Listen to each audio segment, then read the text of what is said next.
11वीं में एडमिशन के लिए ऑनलाइन फॉर्म भरने की शुरुआत आज 10 अप्रैल 2026 से हो गई है।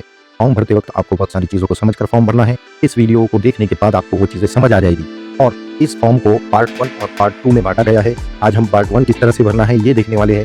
मैं हूं अनवर खान और मैं स्वागत करता हूं आप सभी का मेरे इस नए वीडियो में। 11वीं में एडमिशन के लिए फॉर्म अब ऑनलाइन भरना है। ऑनलाइन फॉर्म भरने की लिंक आपको डिस्क्रिप्शन में मिल जाएगी। ऑनलाइन फॉर्म आपको किस तरह से भरना है इसकी कंप्लीट स्टेप बाय स्टेप जानकारी इस वीडियो के माध्यम से आपको देने जा रहा हूं। उम्मीद करता हूं आपको वीडियो पसंद आएगा। अगर वीडियो पसंद आए तो वीडियो को लाइक करें और मेरे चैनल को सब्सक्राइब करना ना भूलें। तो चलिए वीडियो को शुरू करते हैं। तो ऑनलाइन फॉर्म भरने के लिए आपको आना है mahafyjcadmissions.in पर, जिसकी लिंक आपको डिस्क्रिप्शन में दे दी गई है। यहाँ आने के बाद आपको यह नोटिस बोर्ड मिलेगा। जो ये पट्टी चल रही है यहाँ पर बताया है कि 10 अप्रैल सुबह 10 बजे से फॉर्म भरने की शुरुआत हो गई है और लास्ट डेट इसकी 23 अप्रैल शाम में 5 बजे तक है। इसी के साथ साथ एक पत्र है जिसमें ये बताया गया है कि जो फॉर्म है उसको पार्ट 1 और पार्ट 2 में बांटा गया है। पार्ट 1 अभी भरना है जो मैं आपको दिखाने जा रहा हूँ, और पार्ट 2 भरने की डेट जब बोर्ड रिजल्ट डिक्लेयर कर देगा तब इसकी डेट बता दी जाएगी। ठीक है, और यहाँ पर वेबसाइट की लिंक दी गई है। अगर आपको कोई मदद चाहिए उसके लिए ईमेल आईडी और मोबाइल नंबर भी दिया गया है। देखिए यहाँ पर आपको दिख रहा है स्टूडेंट रजिस्ट्रेशन, हरे कलर का बटन है। यहाँ पर क्लिक करने के बाद में आपके सामने इस तरह से एक पेज ओपन होगा। ये पेज ओपन होने के बाद यहाँ पर आपको स्टूडेंट रजिस्ट्रेशन, उसके नीचे एप्लीकेंट्स 10th स्कूल एरिया बताया गया है। अगर आपने 10वीं महाराष्ट्र स्टेट से की है तो आप Maharashtra state with in Maharashtra state select करेंगे, और अगर आपकी 10वीं कहीं और से हुई है या 10वीं का एग्जाम आपने कहीं और दिया है तो आप आउटसाइड महाराष्ट्र स्टेट सेलेक्ट करेंगे। नीचे पूछा गया एप्लीकेंट्स स्टेटस, और पहला ऑप्शन है फ्रेशर। फ्रेशर का मतलब है कि आपने अभी 10वीं की एग्जाम दी है, ठीक है, और आपका रिजल्ट अभी आने वाला है, यानी आप पहली ही बार 10वीं का एग्जाम दे रहे हैं 2026 में। उसके बाद है रिपीटर। रिपीटर का मतलब ये है कि आपने इससे पहले 10वीं की एग्जाम दी है मगर आपके कुछ विषय, कुछ सब्जेक्ट बैक रह गए थे, वो अब आप दे रहे हैं। और प्रीवियसली पास्ड तीसरा ऑप्शन है। इसका मतलब है कि आपने 10वीं 2026 से पहले पास की है। 2025 भी हो सकता है, 24 भी हो सकता है, या 2002 भी हो सकता है। उसके बाद है आपका 10th स्टैंडर्ड और इक्विवेलेंट एग्जामिनेशन बोर्ड। ठीक है, यहाँ पर है महाराष्ट्र स्टेट बोर्ड के लिए एसएससी, उसके बाद सीबीएसई है। अगर आप सीबीएसई से एग्जाम दिए हैं या पास है तो सीबीएसई सेलेक्ट कीजिए, और सभी बोर्ड यहाँ पर दिए गए, आप अपना बोर्ड सेलेक्ट कर सकते हैं। यहाँ पर आपको अपने डिटेल्स एंटर करना है। यहाँ पर आपको 10वीं का सीट नंबर, आप चाहे 10वीं पास है या आपने एग्जाम दी है, जो भी है आपको अपना सीट नंबर डालना है। आपने जिस महीने में एग्जाम दिया वो महीना डालना है। ये इंटर करने के बाद अगर आप महाराष्ट्र स्टेट से 10वीं का एग्जाम दिया है और यहाँ पर आप फ्रेशर सेलेक्ट करते हैं और एसएससी बोर्ड सेलेक्ट करते हैं, तब आपको यहाँ पर अपना सीट नंबर इंटर करना है। यहाँ पर अपने मदर का नेम इंटर करना है। इतना इंटर करने के बाद आपको यहाँ पर वेरीफाई करने के लिए पूछा जाएगा। आपको वेरीफाई पर क्लिक करना है। आप वेरीफाई पर क्लिक करते हो और आपकी डिटेल अगर मैच हो जाती है तो नीचे की डिटेल्स ऑटोमेटिक फिल हो जाएगी। अगर नहीं होती है तो डिटेल्स आपको मैन्युअली इंटर करना है।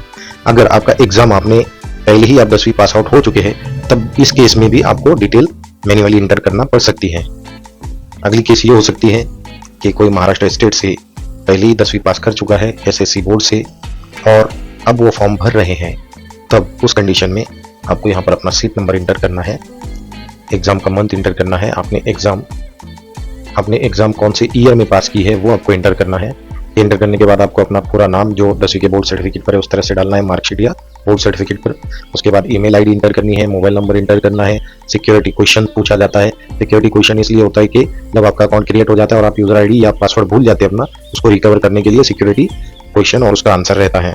तो ज्यादातर देखने में ये आया है कि लोग क्या करते हैं कि भाई सिक्योरिटी क्वेश्चन सिलेक्ट करते हैं, which is your favourite game select करके यहाँ पर क्रिकेट इंटर कर देते हैं। तो ये बहुत कॉमन है।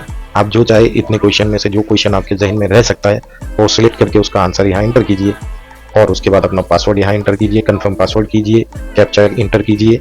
ये सब करने के बाद आपको रजिस्टर का बटन दिखाई देगा। इस रजिस्टर के बटन पर आपको क्लिक करना है। लेकिन उससे पहले एक बात मैं आपको बताना चाहता हूँ, पासवर्ड कॉम्बिनेशन जब आप यहाँ पर डालोगे पासवर्ड, तब ये बात ध्यान में रहे कि यहाँ पर हैश अगर आप डालोगे हैश तो वो हैश नहीं लेगा।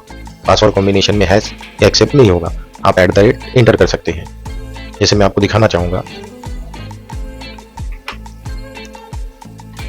अगर आप पासवर्ड यहाँ पर इंटर करते हैं पास, आपको एक कैपिटल लेटर रखना है, कम से कम एक कैपिटल लेटर रखना है, एक स्मॉल लेटर रखना है, और आपका जो पासवर्ड कॉम्बिनेशन है वो 8 कैरेक्टर का होना चाहिए। तो आप यहाँ पर पहले 4 कैरेक्टर पास लिख देते हैं, उसके बाद हैश करते हैं और फिर 1 2 3 4 इंटर करके कंफर्म पासवर्ड में सेम इसी तरह से इंटर करते हैं, तब ये एक्सेप्ट नहीं होगा। अगर आप हैश की जगह पर @ का इस्तेमाल करते हैं तब आपका कॉम्बिनेशन एक्सेप्ट हो जाएगा।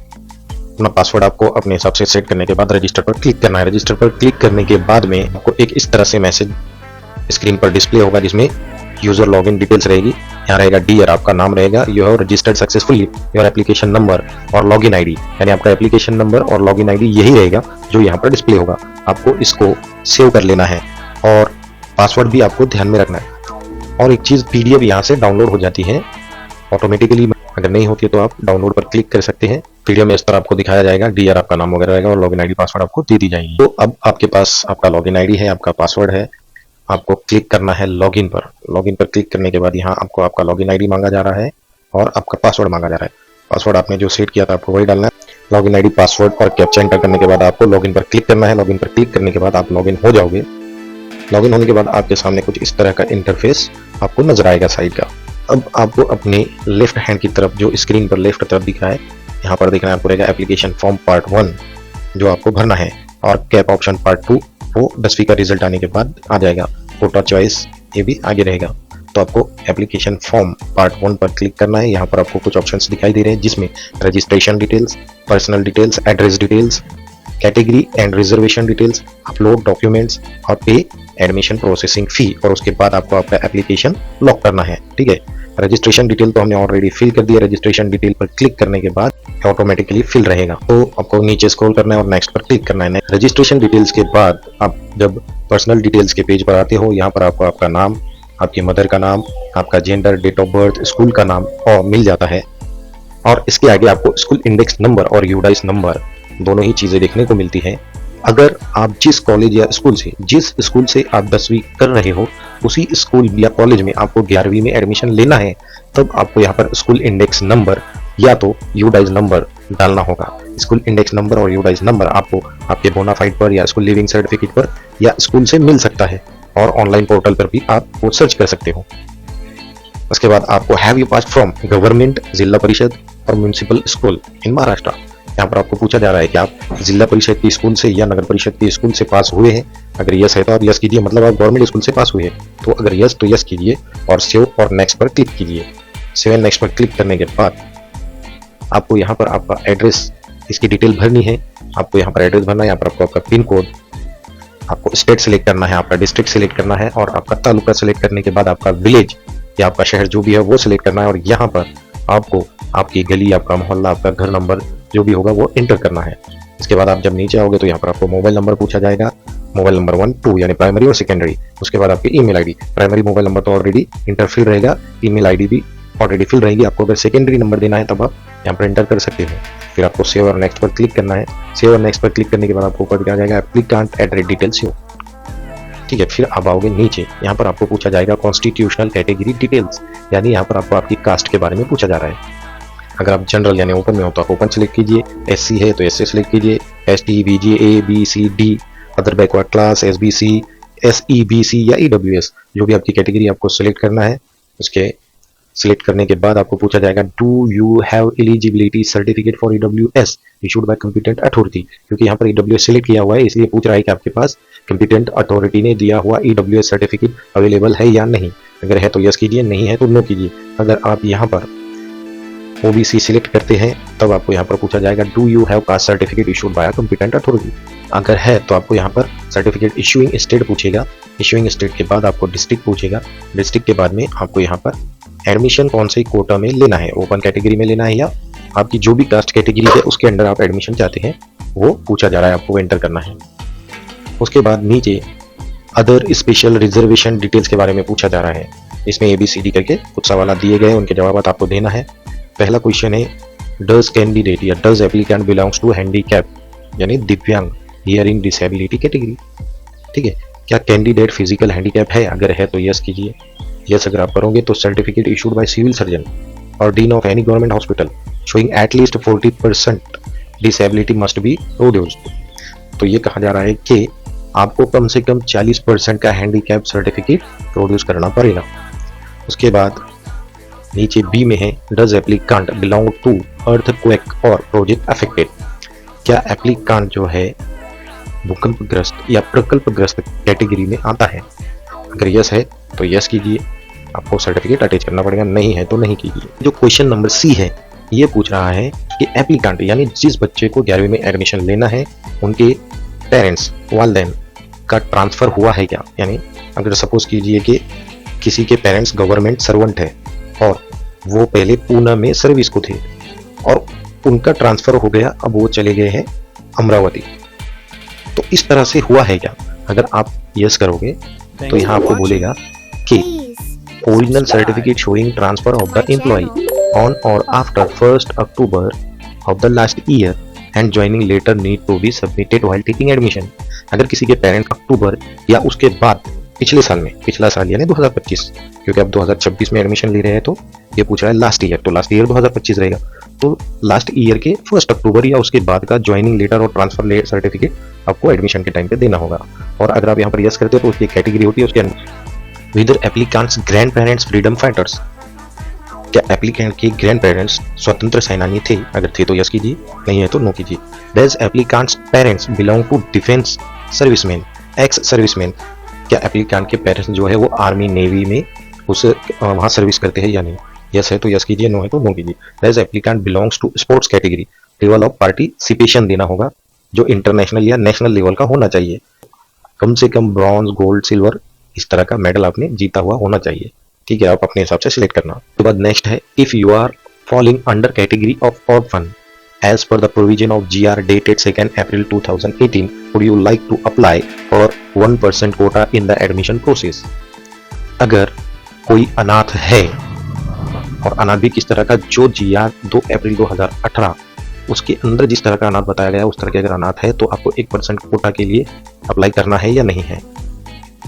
उसके बाद है माइनॉरिटी कोटा, ये इंपॉर्टेंट है। अगर आप यहाँ पर माइनॉरिटी कोटा को यस करते हो तो यहाँ पर आपको पूछा जा रहा है लिंग्विस्टिक माइनॉरिटी। लिंग्विस्टिक माइनॉरिटी यानी क्या आपकी जो मदर टंग है वो माइनॉरिटी में आती है। माइनॉरिटी में कौन कौन सी जबानें आती हैं, जो है बंगाली, गुजराती, हिंदी, कोंकणी, मलयालम, मारवाड़ी, पंजाबी, सिंधी, तमिल, उर्दू, कन्नड़ा, तेलुगु, उड़िया, लमानी, गुर्जर, भीली। ठीक है, इतनी सारी जबानें जो हैं वो लिंग्विस्टिक माइनॉरिटी कैटेगरी में आती है।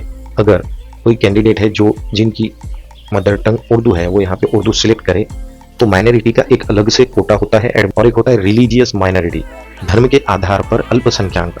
तो कौन कौन से धर्म इसके अंदर है, बुद्धिस्ट धर्म, जैन धर्म, मुस्लिम धर्म, पारसी, सिख और क्रिश्चियन। अगर आप इनमें से किसी भी धर्म से बिलोंग करते हैं तो सिलेक्ट कीजिए।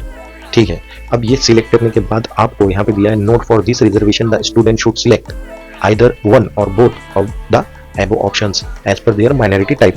अब यहाँ पे बता रहे हैं कि आप दोनों ही ऑप्शन में से कम एक सिलेक्ट कीजिए, अगर है तो एक सिलेक्ट कीजिए या दोनों ही सिलेक्ट कीजिए। जैसे कोई अगर मुस्लिम है तो वो धार्मिक तौर पे भी माइनॉरिटी में है और उसकी मदर टंग अगर उर्दू है तो वो लिंग्विस्टिक माइनॉरिटी में भी आता है, तो वो दोनों ही सिलेक्ट करेंगे। अब बात आती है इन हाउस कोटा एडमिशन की, यानी जहां पर आपकी 10वीं हुई है उसी स्कूल के जूनियर कॉलेज में आप 11वीं को एडमिशन लेना चाहते हैं। अगर हाँ तो यहाँ पर यस कीजिए। बढ़ेंगे आगे बढ़ने के बाद आपको यहाँ पर पूछ रहा है 10th स्टैंडर्ड मार्कशीट। किस लिए पूछ रहा है, क्योंकि हमने यहाँ पर कैटेगरी सिलेक्ट की है कि कैंडिडेट जो है, एप्लीकेंट जो है वो ऑलरेडी 10वीं पास हो गया है, 2025 में 10वीं पास है या 2020 में है। उसके बाद पूछ रहा है स्कूल लिविंग सर्टिफिकेट, तो आपको 10वीं की मार्कशीट देना है, स्कूल लिविंग सर्टिफिकेट देना है। उसके बाद undertaking of student for document submission, document submission के लिए आपको अंडरटेकिंग देना है। वो अंडरटेकिंग आप यहीं से डाउनलोड सैंपल फॉर्मेट पे क्लिक करके डाउनलोड करेंगे, वो डाउनलोड हो जाएगा, उसको आप यहाँ से ओपन कर लोगे। ओपन करने के बाद इस तरह से आपके सामने ये जो डिक्लेरेशन है वो खुल जाएगा। यहाँ पर आपको जो एप्लीकेंट है उसका नाम, एप्लीकेंट यानी बेनिफिशियरी या विद्यार्थी जो भी स्टूडेंट है उनका नाम, उनकी असल जात क्या है, असल कैटेगरी क्या है और उन्होंने किस कैटेगरी के लिए एप्लीकेशन दिया है। जैसे कोई ओबीसी में है लेकिन उनको एडमिशन ओपन में चाहिए तो वो वहाँ पर भरेंगे। ठीक है, अन्य आरक्षण जैसे कोई डिसेबल है, कोई माइनॉरिटी में आता है, उसके बारे में पूछा जा रहा है। अगर धार्मिक है, भाषिक है, दोनों ही है तो दोनों सेलेक्ट कीजिए। मी खालील स्वाक्षरी करनार अर्जदार, मैं नीचे सही करने वाला अर्जदार विद्यार्थी।